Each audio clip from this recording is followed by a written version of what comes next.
Бедрицкая Виктория. Я прочитаю стихотворение Мусы Джалиля «Варварство». Они с детьми погнали матерей и яму рыть заставили, а сами они стояли, кучка дикарей, и хриплыми смеялись голосами. У края бездны выстроили в ряд бессильных женщин, худеньких ребят.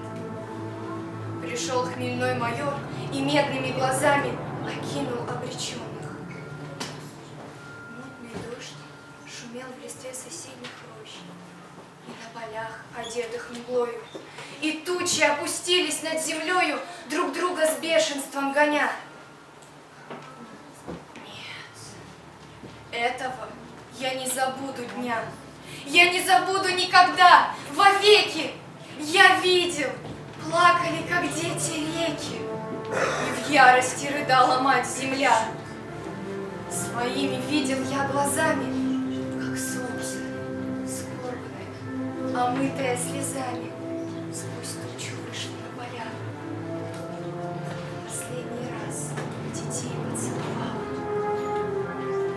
последний раз шумел осенний лес. Казалось, что сейчас он обезумен. Гневно бушевала его листва, сгущалась мгла вокруг. Я слышал, старый дуб свалился вдруг. Он падал, издавая вздох тяжелый. Детей внезапно охватил испуг, прижались к матерям, цепляясь за подолы. И выстрела раздался резкий звук, прервав проклятие, что вырвалось у женщины одной. Ребенок, мальчуган больной, головку спрятал в складках платья, еще не старой женщины. Она смотрела, ужаса полна, как не лишиться ей рассудка? Все понял все, малютка. Спрячь, мамочка, меня, не надо умирать. Он плачет и как лист держать не может дрожи.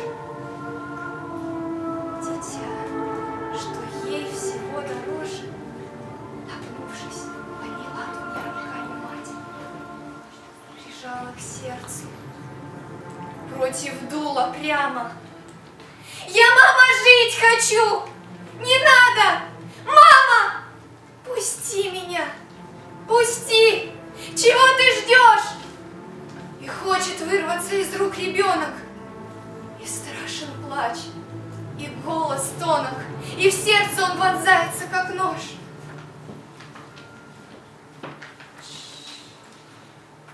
Не бойся, мальчик. Сейчас вздохнешь ты вольно.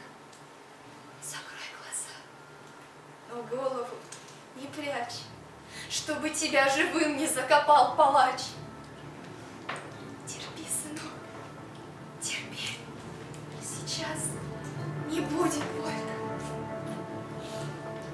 Его закрыл глаза, и заолела кровь, по шее лентой красной извиваясь. Две жизни на земь падают, сливаясь. Две жизни и одна любовь. Гром грянул, ветер свистнул в тучах, заплакала земля в тоске глухой. О, сколько слез, горячих и горючих, земля моя, скажи мне, что с тобой? Ты часто горе видела людское, ты миллионы лет свела для нас. Но испытала ли ты хотя бы раз такой позор и варварство такое? Страна моя, враги тебе грозят, но выше подними великой правды знамя. Омой его земли кровавыми слезами. И пусть его лучи пронзят, пусть уничтожат беспощадно тех варваров, тех дикарей, что кровь детей глотают жадно, кровь наших матерей.